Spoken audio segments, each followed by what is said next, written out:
უკრაინაზე გამძაფრებულ იერიშებში მონაწილე რუსული დრონი რუმინეთის ტერიტორიაზე მოხვდა. საცხოვრებელი კორპუსის მეათე სართულს დაარტყა და 2 ადამიანი დაჯრა. ხანძარ შენობიდან მოსახლეობის სასწრაფო ევაკუაცია მოხდა. საუბარია დაახლოებით 70-მდე მოქალაქეზე. ეს პირველი შემთხვევაა, როდესაც ყველაზე უსაფრთხო თავდაცვითი ალიანსის ნატოს წევრ სახელმწიფოში ჩამოვარდნილი დრონი დასახლებულ არეალში მოხვდა და მოსახლეობას ამგვარი მძიმე ფორმით შეეხო. გვიან ღამით რუმინეთის ქალაქ გალათში მომხდარი ფაქტი ბუქარესტმა მალევე შეაფასა როგორც რუსეთის უპასუხისმგებლობა და ალიანს საპასუხო ზომებთან დაკავშირებით მიმართა.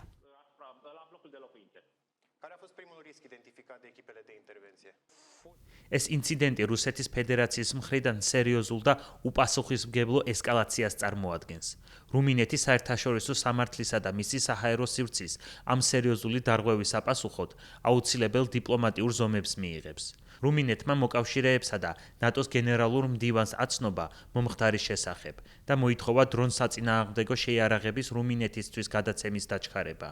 რუსეთის ფედერაცია კვლავ აგრესორ სახელმწიფოდ რჩება, რომელიც უკანონო ომს აწარმოებს, რასაც სერიოზული შედეგები მოჰყვება რეგიონული უსაფრთხოებისა და მისი მოქალაქეების უსაფრთხოებისთვის. რუსეთის ფედერაცია პირდაპირ პასუხისმგებელია ამ სერიოზულ და უპასუხისმგებლო ქმედებებზე.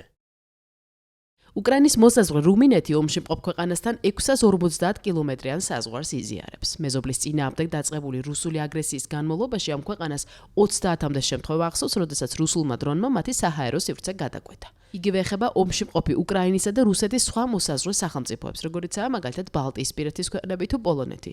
იყო შემთხვევები, როდესაც მათ ტერიტორიაზე უკრაინული დრონები ხვდებოდნენ რუსეთის რადიოელექტრონული ჩარევის შედეგად შეცვლილი კურსით. ნატოს აღმოსავლეთ ფლანგზე დრონის საწინააღმდეგო ზომები გაათმაგებულად მუშაობს. ამჯერადაც რუმინეთის თავდაცვის უწყების რადარებზე რუსული დრონის გამოჩენისას საქმეში დაუყოვნებლივ ჩაერთო ავიაცია და სამხედრო თვითმფრინავები.